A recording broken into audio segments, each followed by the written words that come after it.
Now this is for 90 degree, 0 degree का हमने निकाला और कहा कि किताबों में दोनों साथ साथ दिए हुए हैं क्योंकि दोनों में एक ही तरह का है, एक घटता है एक बढ़ता है। और ऑब्वियस है कि एक एंगल 90 होगा और दूसरा था कि एक एंगल 0 होगा, तो उल्टा है लेकिन कंसेप्ट मिलता जुलता है और इसमें भी आपको लॉजिक ज़्यादा है। फिगर सेम ड्रा करें हम लोग क्योंकि वही था, A B C is a right angle triangle at B, यही है। और इस एंगल को ही हम लोग ले उसको जीरो, इसको हमने जीरो बनाया था, अब इसको 90 करेंगे, मतलब एंगल ए को हम लोग 90 करेंगे। तो एंगल ए को 90 करने के फलस्वरूप क्या होगा, when angle A is close to when angle A is made larger till 90 degree, तो ये जैसे 90 डिग्री की तरफ इधर जाएगा, ये इधर जाएगा, तो एंगल बनेगा कैसे, ये भी ध्यान करना पड़ेगा। मतलब ये सी को घटना होगा, सी सेम सी रहेगा तब तो घट नहीं सकता, और ये घटेगा तो इसको फिर धीरे धीरे और घटना पड़ेगा, तो लेंथ में भी परिवर्तन होगा। यही सारी चीज़ें ध्यान रखनी है, थोड़ा सा कंसंट्रेट करके ध्यान से सुनिए और लॉजिकली इसको ध्यान दीजिए। As angle A gets larger and larger, angle C becomes smaller and smaller, क्योंकि वैसे भी ऑलरेडी 90 है। एक तो संकल्पना ही गलत है कि दूसरा कोई एंगल 90 डिग्री हो सकता है, नहीं हो सकता, but it can be very near to 90 degree. मान लीजिए कि ये कितना माने 80 मान लीजिए, पहले 80 जब होगा तो ये 10 हो जाएगा, मतलब ये घट रहा है। मतलब ये जो अभी है ये यदि इंक्रीज कर रहा है तो एंगल सी क्या होगा, डिक्रीज करेगा। मतलब angle A is increasing from its original status to towards 90 degree, then automatically angle C will be decreasing, क्योंकि ये तो 90 डिग्री हम मान के चल रहे हैं इस ट्रायंगल में, इसको चेंज नहीं कर सकते हैं। So as angle A gets larger and larger and angle C becomes smaller and smaller. Subsequently, the length of the side AB goes on decreasing. अब ये जब घटेगा तो AB का जो साइज है AB will be also decreasing. AB क्या करेगा, डिक्रीज करता चला जाएगा। Subsequently, the length of the side AB goes on decreasing. The point A gets closer to point A. Point A gets closer to point B. ठीक है, and finally when angle A is near to 90 degree, ये जब 90 degree के near हो जाएगा तो क्या फर्क पड़ेगा, angle C will be zero, मतलब नियर टू जीरो ही मान ले, हम पा चुके हैं कि एब्सोल्यूट संभव ही नहीं है। And the side AC coincides with which side, AC coincides, right, is smaller and smaller. Subsequently, length of the side AB goes on decreasing. The point A gets closer to point B, and finally, when angle A is very close to 90 degree, angle C becomes close to 0 degree, and side AC coincide with BC. ठीक है, ये भी सही है, होगा ही। Again, finally, when angle A is very close to 90 degrees, C becomes 0 and side AC coincide with BC. ठीक उसी तरह से when angle C is equal to 0 या near 0, एंगल C जब नियर 0 हो जाएगा तो एंगल A क्या हो रहा है, 90 डिग्री हो रहा है, इसमें भी कोई दिक्कत नहीं है, और तब साइड AC क्या होगा, BC के बराबर। ये तो हम लिख ही चुके हैं, ठीक है, नियर टू। और ऐसी कंडीशन में ये लिखने का एक कारण ये है कि साइन A भुजा सामने ये है, मतलब BC बाई AC। अब BC और AC दोनों बराबर है, मान लो कि दोनों इक्वल, तो दोनों इक्वल है तो 1 हो जाएगा वैल्यू। साइन ए या sign 90 degree you can say, क्योंकि ये को ही 90 बना रहा है ना, is equal to b c by a c is equal to 1 as b C is equal to a सी।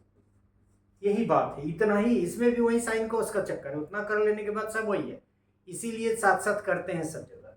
मतलब ये हुआ कि जब एंगल सी 0 हुआ तभी एंगल ए 90 डिग्री मान भी सकते हैं, मतलब नियर टू। और जब ये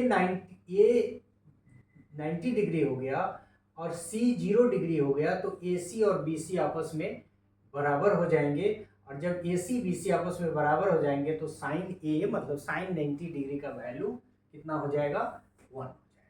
उसी तरह से फिर ध्यान से सुने आप, again when angle A is equal to 90 degree. अब हमको ये भी के बारे में, चूंकि इसका डालना है, तो उस कंडीशन में भी एंगल सी 0 है, क्योंकि बिना उसके जब एंगल सी 0 हो जाएगा तो साइड ए बी कहाँ रहेगा, साइड ए बी का तो कंसेप्ट ही खत्म ऑलमोस्ट हो जाएगा। So it will be near 0। 0 नहीं कर सकते हैं, लेकिन मान लेंगे 0 है। और जब ये 0 हो गया तो cos 90 डिग्री कितना हो जाएगा, cos 90 degree is equal to b a by a c. A c का वैल्यू कुछ भी हो नहीं लिखेंगे, ए बी का वैल्यू कितना है, 0 है, तो ये कितना हो जाएगा, 0 हो जाएगा।